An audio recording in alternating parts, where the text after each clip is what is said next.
చేయటం మాని మేలు చేయము, సమాధానము వెదకి దాన్ని వెంటాడము. మనందరూ ఇప్పుడు కలిపి 3 పర్యాయాలు చదువుకుందాం.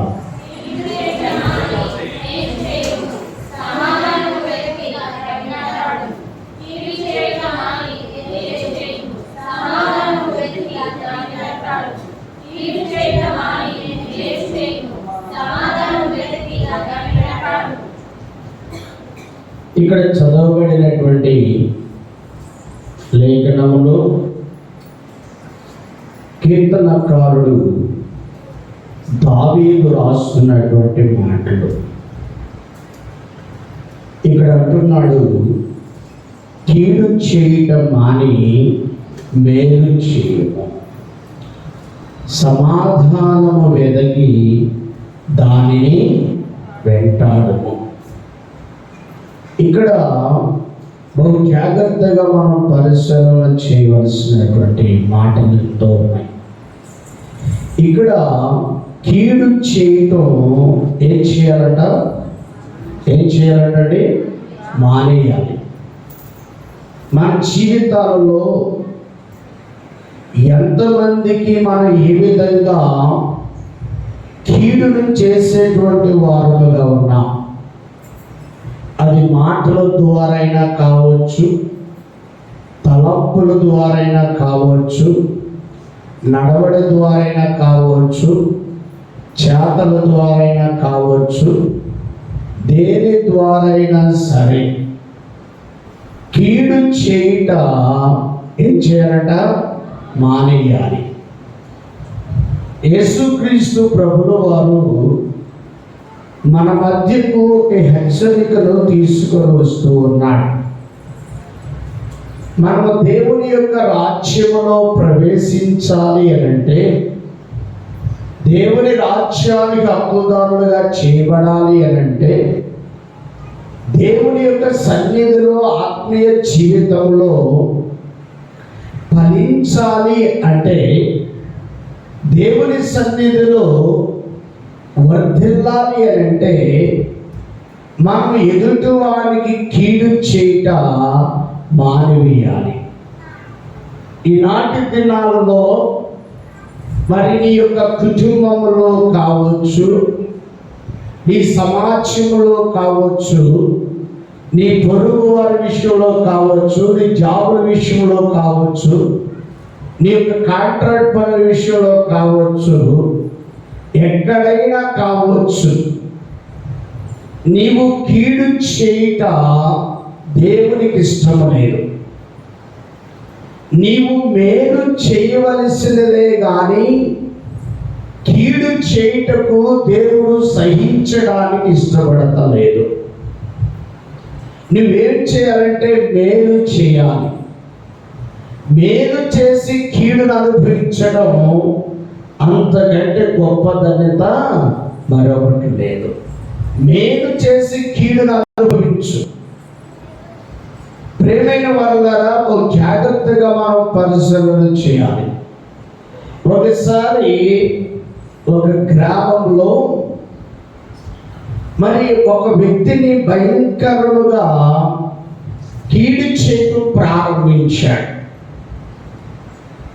అతని యొక్క ఆలోచన ఏంటంటే, వారి కుటుంబము వారి కళ్ళ ఎదుట ఉండడానికి లేదు, వారి కళ్ళ ఎదుట ఉండడానికి ఏమీ లేదు.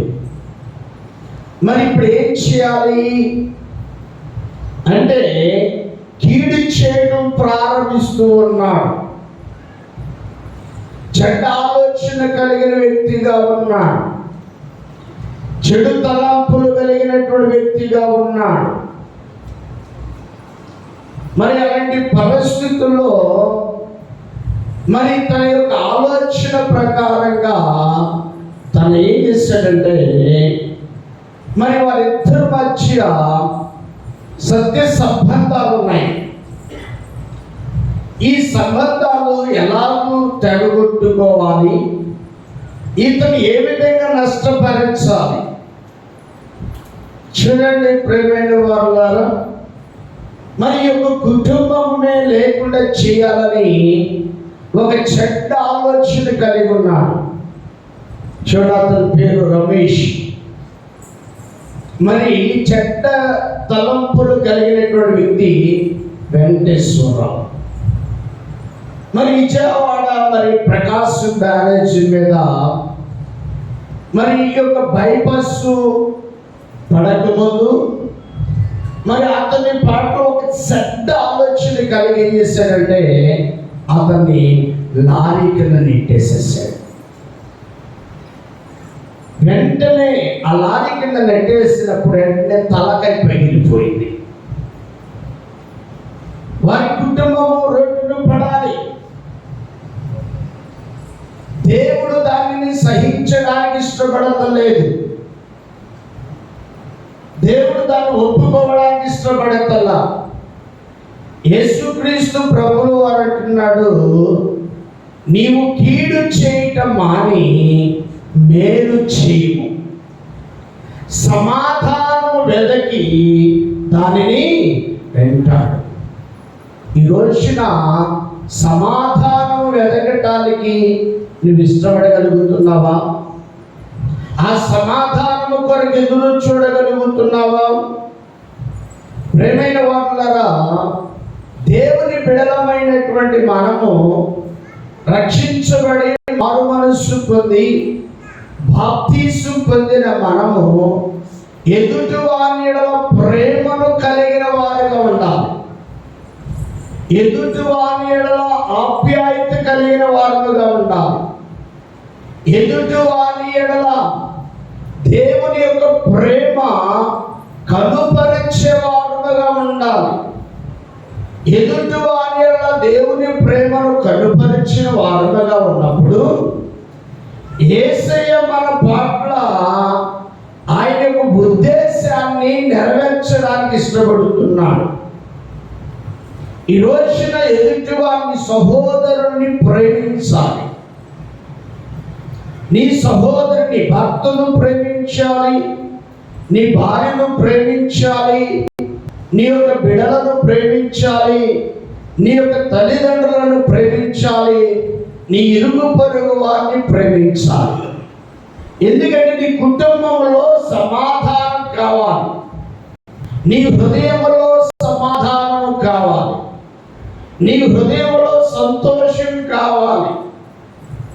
అందుకంటున్నాడు, కీడు చేయటం మాని మేలు చేయము, సమాధానమును వెదకి దానిని వెంటాడాలి.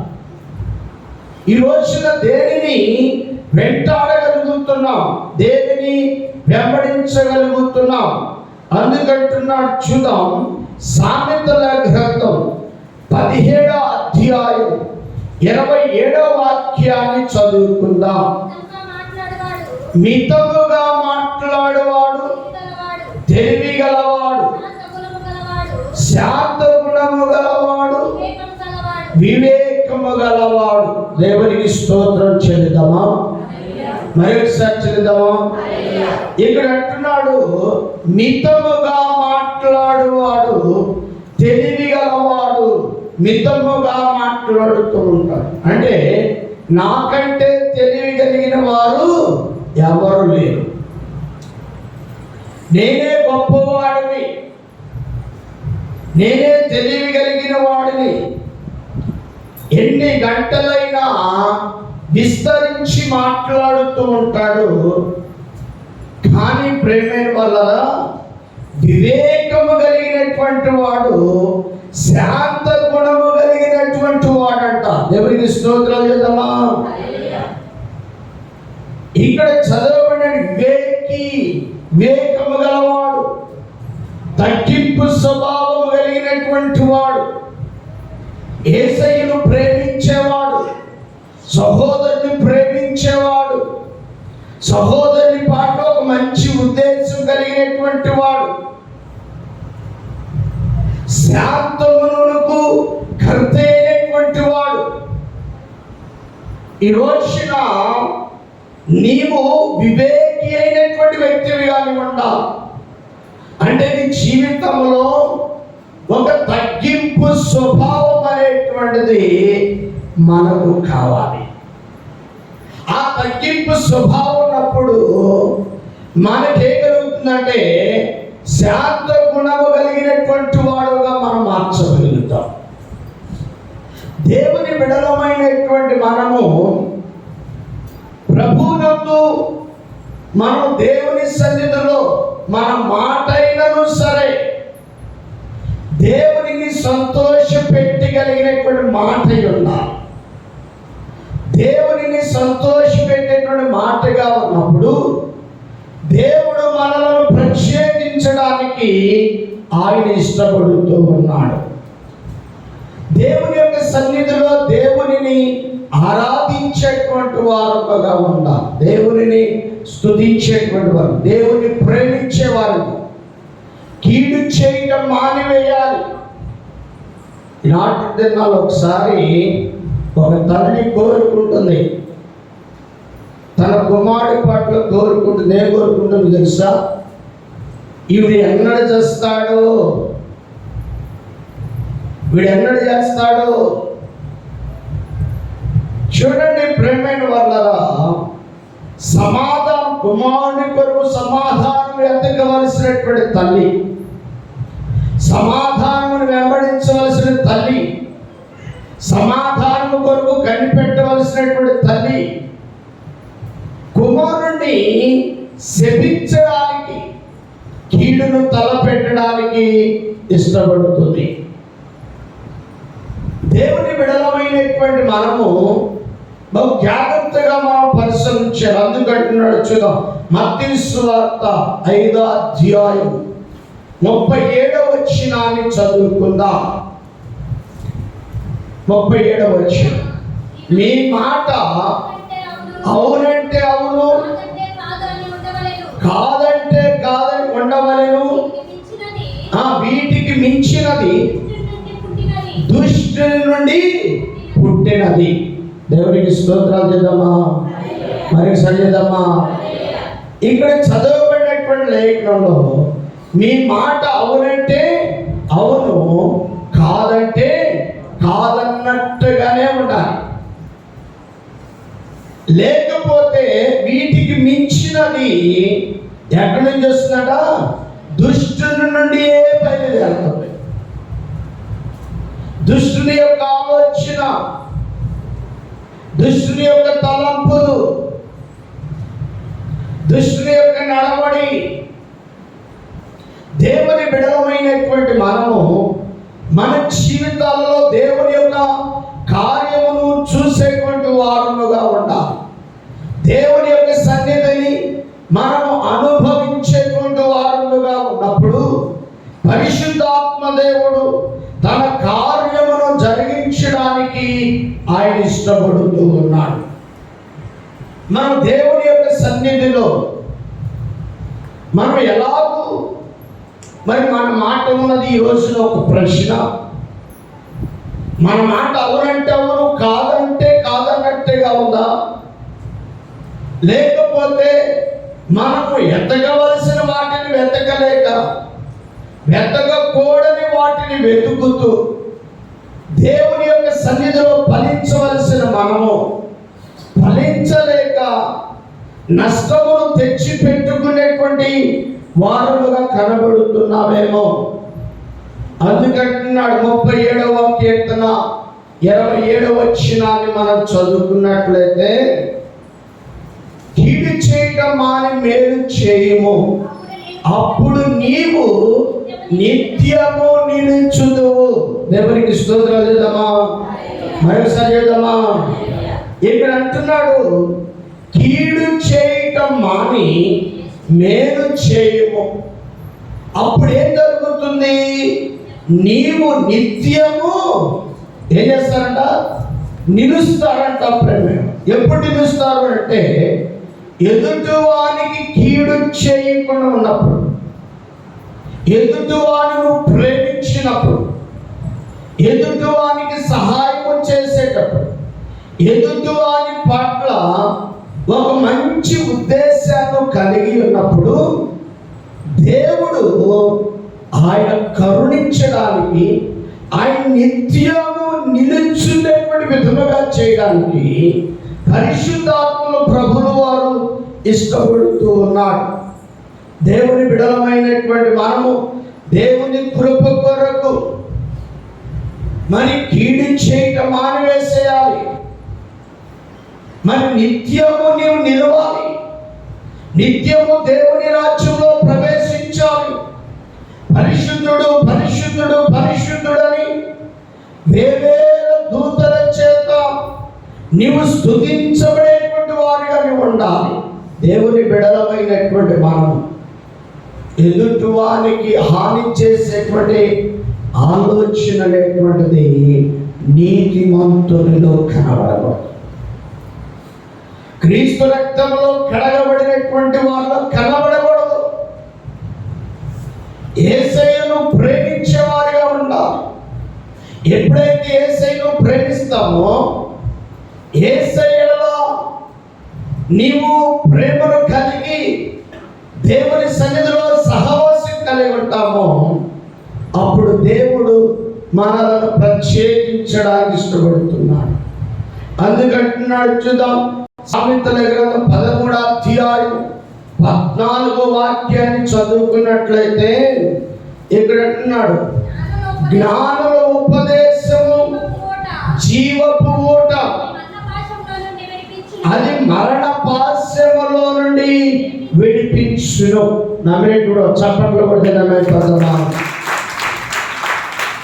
దేవుని బిడలమైనటువంటి మనము బహు జాగ్రత్తగా మనం పరిశీలన చేయాలి. జ్ఞానుల ఉపదేశము, ఎవరు ఉపదేశం అంట? జ్ఞానుల యొక్క ఉపదేశము జీవపు ఊట. జ్ఞానుల యొక్క ఉపదేశము నిన్ను రక్షించేటువంటిదిగా ఉంటుంది. జ్ఞానుల యొక్క ఉపదేశము నిన్ను మేలుకొల్పేటువంటిదిగా ఉంటుంది. జ్ఞానుల యొక్క ఉపదేశము మరణ పాశములో నుండి నిన్ను విడిపించేటువంటిదిగా ఉంటుంది. దేవునికి స్తోత్రం కలుగునుగాక. దేవుని బిడలమైనటువంటి మనము మన మాట ఎలా ఉండాలి అంటే, జ్ఞానము కలిగినటువంటి ఉపదేశముగా ఉండాలి. ఇతరులు రక్షించేటువంటి ఉపదేశముగా ఉండాలి. ఇతరులను విడిపించేటువంటి ఉపదేశముగా ఉండాలి. ఇతరులను పాపము నుండి శాపము నుండి విడిపించగలిగినటువంటి ఉపదేశముగా ఉన్నప్పుడు, యేసయ్య నిన్ను రక్షించడానికి, యేసయ్య నిన్ను విమోచించడానికి, యేసయ్య నిన్ను కాపాడటానికి ఆయన ఇష్టపడుతూ ఉన్నాడు. దేవుని బిడలమైనటువంటి మనము మరి యొక్క సమయంలో జ్ఞానులు ఉపదేశముగా ఉన్నదన్నమాట, ఇతరులను రక్షించేటువంటి మాటగా ఉన్నప్పుడు యేసయ్య నీకు తోడుగా ఉండి ఆయన నిన్ను రక్షించడానికి ఆయన సమర్థుడయ్యాడు. దేవుని బిడలమైనటువంటి మనము దేవుని యొక్క కృపలో మనము బలపరచబడేటువంటి వారుగా ఉండాలి. అందుకంటున్నాడు సామెతల గ్రంథం 16వ అధ్యాయం 16వ వచనాన్ని మనం చదువుకున్నట్లయితే, అపరాజ్ఞని సంపాదించడం కంటే జ్ఞానమును సంపాదించుట ఎంతో శ్రేష్టం.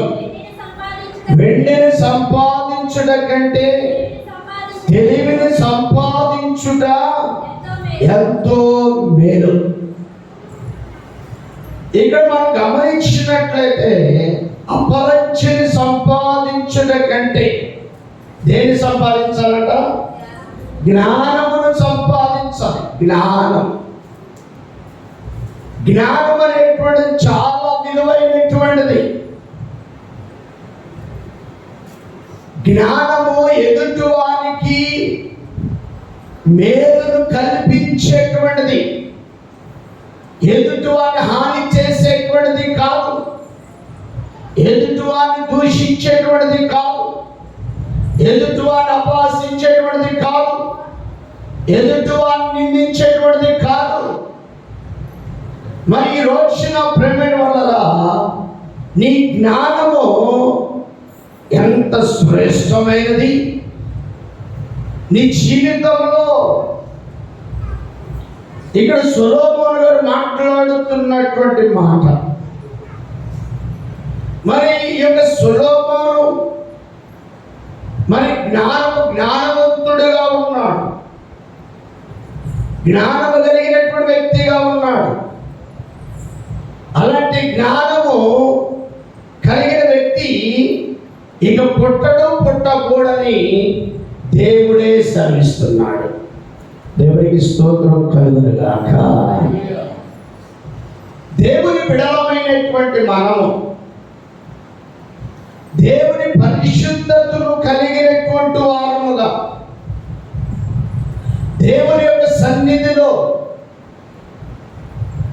ఎదుటి వారికి సంఘములో నీ జ్ఞానము ఎంతో ఉపయోగకరమైనదిగా ఉండాలి, ఎంతో శ్రేష్టమైనదిగా ఉండాలి.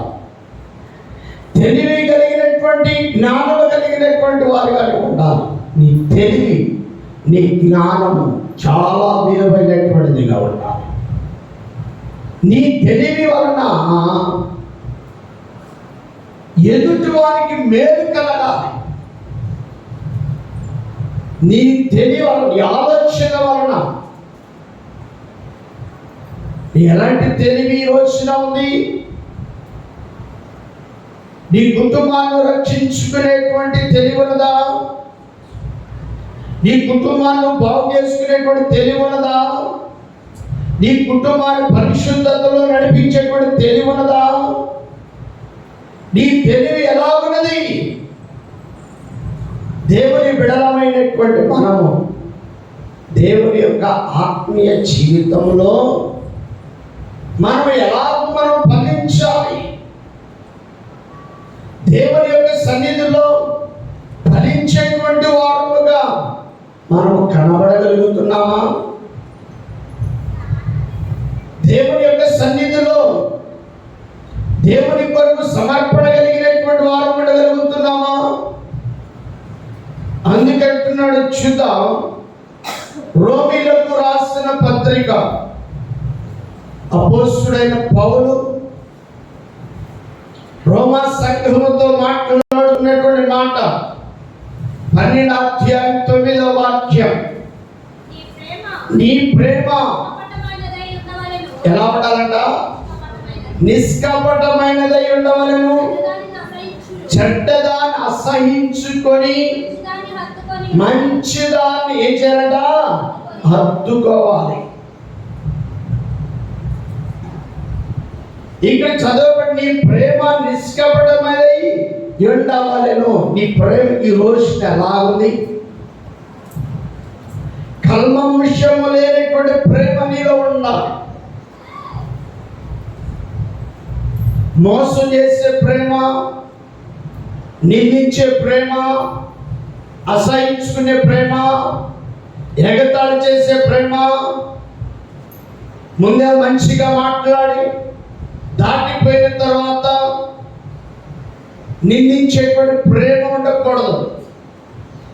పౌలు రోమా సంఘముతో మాట్లాడుతున్నాడు. రోమా సంఘము ఒక ప్రత్యేకమైనటువంటి సంఘముగా ఉండాలి. ఎలాంటి సంఘముగా ఉండాలి అంటే అందరినీ ప్రేమించేటువంటి సంఘముగా ఉండాలి. ఎలాంటి ప్రేమ? ప్రేమలో రకరకాలు కలిగినటువంటి ప్రేమలు ఉన్నాయి. ఈ రోజున దేవుని సంఘముగా, దేవుని రక్తములో కడగబడినటువంటి దేవుని బిడలముగా, దేవుని సంఘములో పరిపూర్ణమైనటువంటి సంఘముగా, మరి సార్వత్రిక సంఘముగా, దేవుని యొక్క రాజ్యంలో చేర్చబడేటువంటి సంఘముగా, సంఘములో ఏముండాలంటే నిష్కపటమైనటువంటి ప్రేమ కలిగినటువంటి ప్రేమ అన్నారు. ఇక్కడ అంటున్నాడు, నీ ప్రేమ నిష్కపటమైనదై ఉండవలెను. నీవు సంఘం పట్ల, సంఘంలో నీవు ఫలించేటువంటి వారి పట్ల ఒక మంచి దృష్టి కలిగి ఉండాలి, మంచి ప్రేమను కలిగిన వారిగానే ఉండాలి,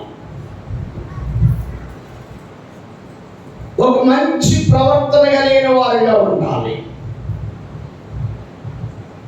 నీ ప్రేమ నిష్కపటమదై, అందుకంటున్నాడు కీర్తనకారుడు 32వ అధ్యాయం అన్నాడు, హృదయ శుద్ధి గల వారు ధన్యులు, వారు దేవుణ్ణి చూచెదరని. మరి మత్తయి 5వ అధ్యాయంలో ప్రభు మాట్లాడుతున్నాడు. 32వ అధ్యాయం అంటున్నాడు, యెహోవా చేత నిర్దోషి అని ఎంచబడిన వాడు, ఆత్మలో కపటము లేనివాడు ధన్యుడు. యెహోవా చేత నిర్దోషి అని ఎంచబడిన వాడు, హృదయ శుద్ధి గలవారు దేవునిని చూచెదరు. హృదయ శుద్ధి నీలో ఉంటే, దేవుని ప్రేమ నీలో ఉంటే, కల్మషమైనటువంటి ప్రేమ, అందరినీ ఒకే ప్రేమతో చూసేటువంటి ప్రేమ, ఆ ప్రేమ నీలో ఉన్నప్పుడు, ఆ ప్రేమ సంఘంలో ఉన్నప్పుడు, ఆ ప్రేమ కలిగినటువంటి మనస్సు నీలో ఉన్నప్పుడు, ఆయన నిన్ను బహుగా ఫలించాలని ఇష్టపడుతున్నాడు. అందుకంటున్నాడు, తీగ ద్రాక్షావళిలో నిలిచి ఉంటేనే గాని తమంతడు తాము ఎలాగూ ఫలించదు. తీగ ద్రాక్షావళిలో నివసించాలి. నేను నిజమైన ద్రాక్షావళిని, నా తండ్రి వ్యవసాయకుడు. నేను నిజమైన ద్రాక్షావళిని, ఆయనలో ఏ కల్మషము లేదు. ఆయన అందరినీ ప్రేమించేటువంటి వాడు, ప్రేమ కలిగిన వాడు. ఆయన ప్రేమస్వరూపి, ఆయన ప్రేమ కలిగినటువంటి వాడు కనుక మన దేవుని సన్నిధిలో దేవుని కృప కొరకు పాత్రులుగా చేయబడాలి. దేవుని సన్నిధిలో ఎదిగేటువంటి వారుగా ఉండాలి. దేవుని ప్రేమ మనలను కృపలో మనం బలపరిచేటువంటిదిగా ఉండాలి. రోజున కల్మషము లేనటువంటి ప్రేమ, నిష్కపటమైనటువంటి ప్రేమ, చెడుని విసర్జించేటువంటి ప్రేమ, పాపమును అసహించుకునేటువంటి ప్రేమ. అందుకే యేసేపు పాపమును అసహించుకునేటువంటి దేవుని ప్రేమ కలిగినటువంటి వ్యక్తిగా ఉన్నాడు కనుకనే యోసేపు ఫలించేడి కొమ్మగయ్యాడు. దేవునికి స్తోత్రాలు లేదమ్మా. ఈరోజు నువ్వు ఫలించాలి. నువ్వు ఫలించేటువంటి వ్యక్తిగానే ఉన్నావా? దేవుని ప్రేమ కలిగినటువంటి వ్యక్తిగానే ఉన్నావా? దేవుని ప్రేమలో ఎదిగేటువంటి వ్యక్తిగానే ఉన్నావా? దేవుని ప్రేమతో సహవాసం కలిగినటువంటి వ్యక్తిగానే ఉన్నావా? దేవునిని ప్రేమించాలి, సంఖ్యలను ప్రేమించాలి. సంఖ్యలో ఉన్న ప్రతి ఒక్కరిని కూడా నిష్కపటమైనటువంటి ప్రేమతో ప్రేమించాలి. నిష్కపటమైనటువంటి ప్రేమ, ఆ ప్రేమ నీలో ఉన్నప్పుడు యేసయ్య నిన్ను ప్రత్యేకంగా బలపరచడానికి ఇష్టపడుతున్నాడు. ఆయన ప్రేమ నీలో ఉన్నదా? ఆయన ప్రేమ నీలో ఉంటే, ఆయన ప్రేమకు పాత్రుడుగా చేయబడగలిగితే, ఆయన ప్రేమలో నువ్వు వర్ధనగలిగితే, ఆయన ప్రేమకు పాత్రుడుగా నువ్వు చేయబడగలిగితే, యేసయ్య నిన్ను ప్రత్యేకించడానికి ఇష్టపడుతున్నాడు. ఇది వచ్చిన యేసయ్యను ప్రేమించేటువంటి ఆ ప్రేమ కలిగిన మనస్సు నీలో ఉన్నదా? ఆ ప్రేమ కలిగినటువంటి ఆప్యాయత నీలో ఉన్నదా? కడవరి దినాలు, అపాయకరమైనటువంటి దినాల్లో మనం ఉన్నాం. అంత్య దినాల్లో మనం ఉన్నాం. యేసయ్య ఇదిగో నేను త్వరగా వచ్చుచున్నానంటున్నాడు. అందుకే అంటున్నాడు, నా రాకడ దినాల్లో అనేకులలో ప్రేమ చల్లారు, అనేకులలో ప్రేమ చల్లారిపోతుంది. కానీ దేవుని సంఘములో ప్రేమ అధికము కావాలంట. దేవునికి స్తోత్రాలు చేద్దామా. ఒకరినొకరు ప్రేమ కలిగి, ఒకరినొకరు ప్రోత్సహించుకొని, ఒకరినొకరు హెచ్చరిక చేసుకొని, ఒకరినొకరు పురుగొల్పుకొని, ఒకరిలోతో ఒకరు అనురాగములు కలిగి దేవుని యొక్క సన్నిధిలో ఫలించేటువంటి వారుగా. ఈరోజు దేవుని సన్నిధిలో నువ్వు ఫలించడానికి ఇష్టపడగలుగుతున్నావా? నువ్వు దేవుని ఎంతగా నువ్వు ప్రేమిస్తున్నావు? నిష్కపటమైనటువంటి ప్రేమ ఉన్నదా? నీవు దేవుని ప్రేమిస్తున్నానడానికి అర్థం ఏంటంటే ఈ లోకంలో ఉన్నటువంటి సంఘమును ప్రేమించాలి, సంఘములో బిడ్డలను ప్రేమించాలి, త్రోవ తప్పిపోతున్నప్పుడు హెచ్చరిక చేయాలి, దేవుని యొక్క సన్నిధిని విడిచినప్పుడు హెచ్చరిక చేయాలి, దేవుని సన్నిధికి దూరంగా ఉన్నప్పుడు హెచ్చరిక చేయాలి.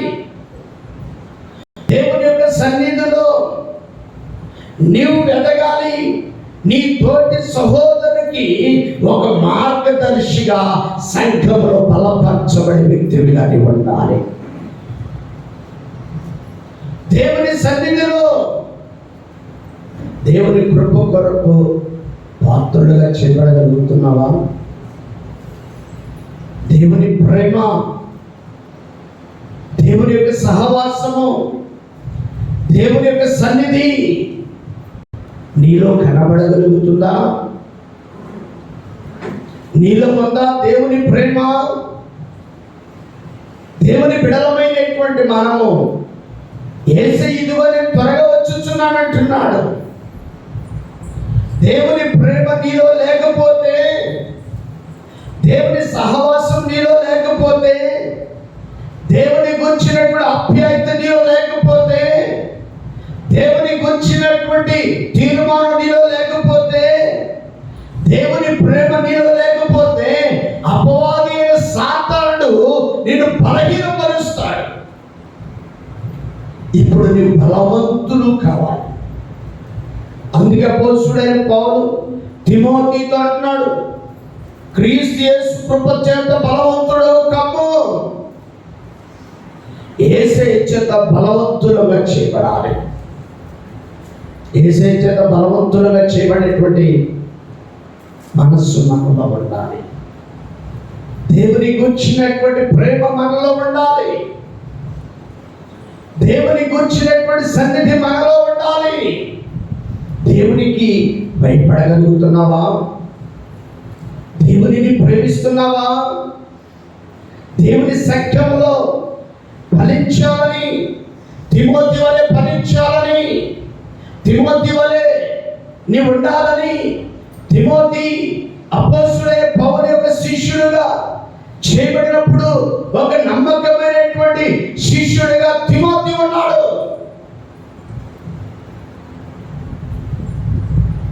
సమాధానాన్ని వెతుకుతున్నాడు, వెంటాడుతున్నాడు, దేవుని ప్రేమలో ఎదుగుతున్నాడు, దేవుని ప్రేమలో ఫలిస్తూ ఉన్నాడు తిమోతి. ఈరోజు తిమోతి వలె కీడు చేయడం మాని మేలు చేయాలి ఎదుటి వారికి. ఆ మేలు మనలో కనబడగలుగుతుందా? ఆ మేలు మనలో ఉండగలుగుతుందా? ఆ మేలు మనలో ఉన్నప్పుడు దేవుడు మనలను ప్రత్యేకించడానికి ఆయన ఇష్టపడుతున్నాడు. దేవునితో సహవాసం కావాలి. దేవుని యొక్క ప్రేమలో, దేవుని యొక్క సన్నిధిలో, దేవుని యొక్క సహవాసంలో నీవు ఫలించేవాడిగానే ఉండాలి. దేవుని సన్నిధిలో నువ్వు ప్రత్యేకించబడినటువంటి పాత్రగా చెప్పాలి. అపోస్తుడైన పౌలు రోమా సంఘాన్ని గురించి మాట్లాడుతున్నాడు. ఈ ప్రేమ నిష్కపటమైనదై ఉండవలెను. మంచిదాన్ని హత్తుకునేటువంటి సంఘముగా ఉండాలి. చెడ్డదాన్ని సహించుకునేటువంటి వారుగా ఉండాలి. పాపమును త్రోసివేయాలి. పాపమును త్రోసివేసే వ్యక్తివిగానే ఉండగలిగితే, పాపమును విసర్జించే వ్యక్తివిగా ఉండగలిగితే, యేసయ్య ప్రేమ కలిగినటువంటి వాడు, దయ కలిగినటువంటి వాడు, కృపామయుడు, ప్రేమ కలిగినటువంటి వాడు కనుక దేవుని యొక్క సన్నిధిలో నీవు ఒక ప్రత్యేకమైనటువంటి పాత్రగా ఉండాలి. క్రీస్తు యేసు కృపచేత బలవంతుడుగా చేపట్టాడు తిమోతి. నువ్వు ఎలా చేయబడగలుగుతున్నావు? ఈ రోజున కీడు చేయటం మాని మేలు చేయము, సమాధానము వెదకి దానిని వెంటాడేటువంటి మనస్సు మనలో ఉందా? ప్రేమ కలిగిన మనస్సు మనలో ఉందా? ఆప్యాయత కలిగిన మనస్సు మనలో ఉందా? దేవుని యొక్క సామ్రాజ్యాన్ని కట్టేటువంటి మనస్సు మనలో ఉన్నదా? అందుకంటే నడుచుదాం. తీతు పత్రిక 2వ అధ్యాయము 14వ వాక్యాన్ని చదువుతాం. ఆయన సమస్తమైన దుర్నీతి నుండి మనలను విమోచించి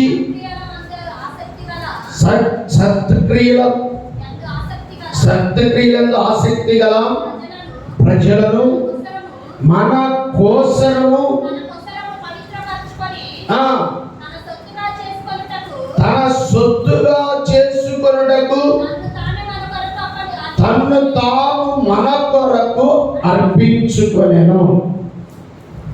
ఇక్కడ చదవబడినటువంటి లేఖనంలో ఆయన సమస్తమైన దుర్నీతి నుండి, దేని నుండి అంటే దుర్నీతి, పాపము నుండి, శాపము నుండి, అంధకారము నుండి, చెడ్డ ఆలోచనల నుండి, చెడ్డ తలంపుల నుండి విడిపించబడాలి. విడిపించేటువంటి మనస్సు మనలో ఉండాలి. సమస్త దుర్నీతి నుండి మనలను విమోచించి సత్క్రియలందు ఆసక్తి గలవారై, ఎలాంటి వారు ఉండాలంట? సత్క్రియలందు ఏమైనా ఉండాలి? ఆసక్తి మనలో ఉండాలి. దేవునిని గురించినటువంటి ఆసక్తి, దేవునిని ప్రేమించేటువంటి ఆసక్తి, దేవుని కొరకు సమర్పణ కలిగినటువంటి ఆసక్తి, దేవుని యొక్క రాజ్యమును కట్టేటువంటి ఆసక్తి మనలో ఉండాలి. భారము కలిగినటువంటి ఆసక్తి మనలో ఉన్నప్పుడు దేవుడు మనలను ప్రత్యేకించడానికి ఆయన ఇష్టపడుతూ ఉన్నాడు. ఈరోజు మనలో ఎలాంటి ఆసక్తి మనలో ఉంది? దేవునిని గూర్చినటువంటి ఆసక్తి, దేవుని యొక్క సన్నిధిలో ఎదిగేటువంటి ఆసక్తి, దేవుని కొరకు సమర్పణ కలిగినటువంటి ఆసక్తి మనలో ఉన్నదా? ఆసక్తి మనలో ఉన్నప్పుడు దేవుడు మనలను ప్రత్యేకించడానికి ఆయన ఇష్టపడుతున్నాడు. దేవుని బిడలమైనటువంటి మనము దేవుని యొక్క సన్నిధిలో దేవుని కృప కొరకు పాత్రులుగా చేయబడాలి. అందుకని నడుచుదాం. రోమీయులకు రాసిన పత్రిక 12:18 వచ్చినట్టున్నాడు,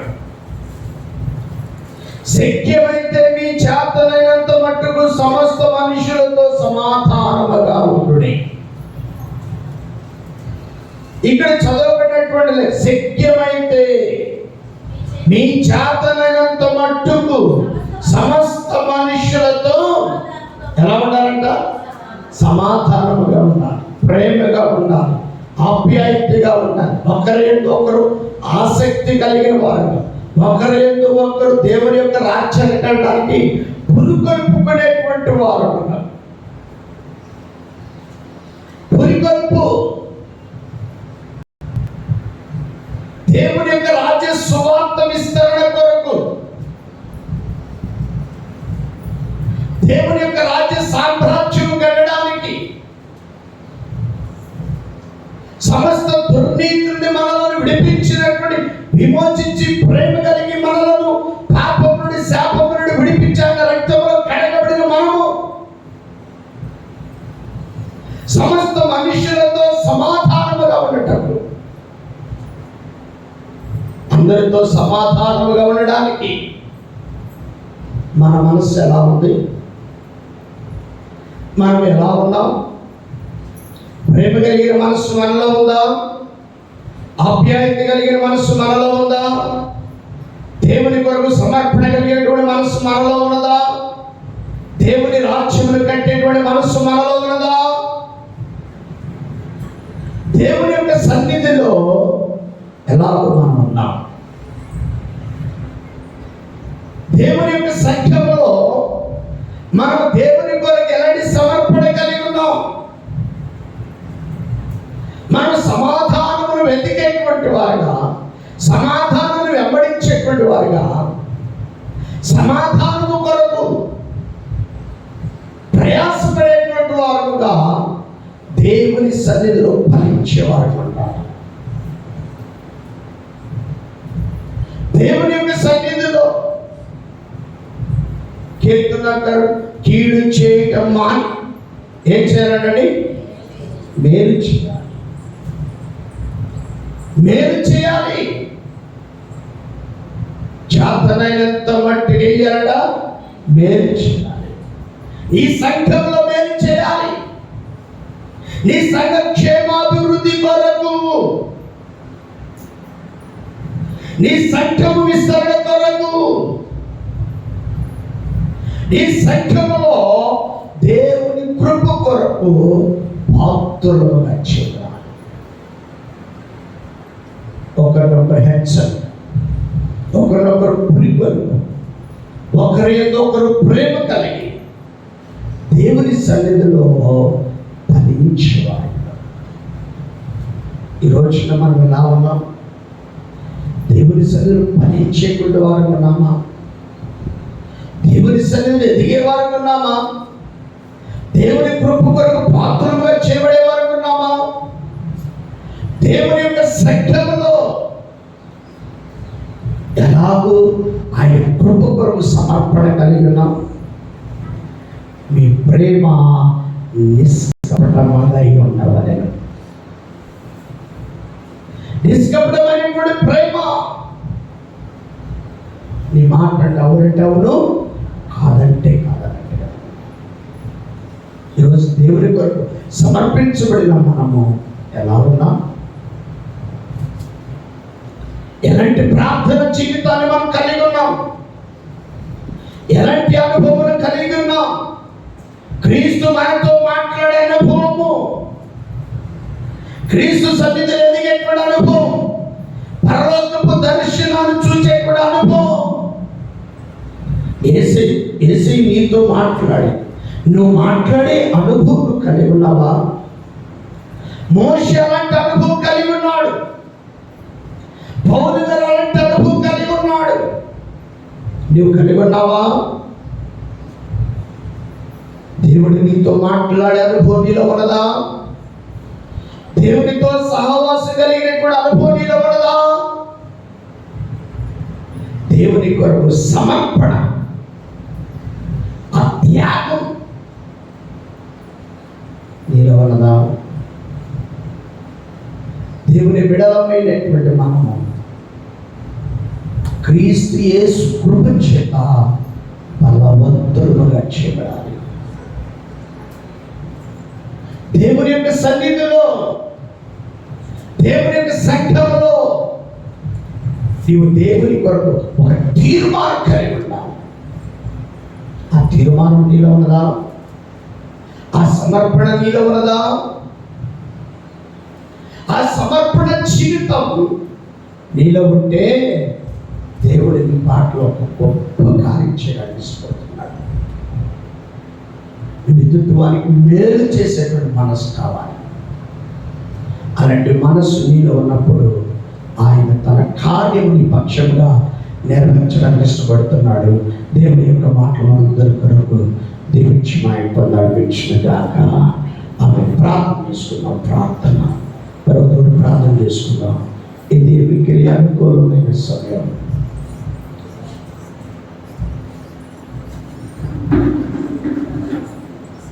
ప్రార్థన చేసుకుందాం. ప్రతి ఒక్కరు కూడా ప్రతి ఒక్కరు ప్రార్థన చేసుకుందాం.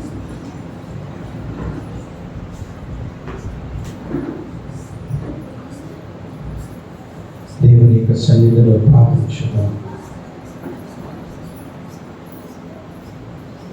దేవుని సన్నిధిలో ఎలా మనం ఉన్నాం? దేవుని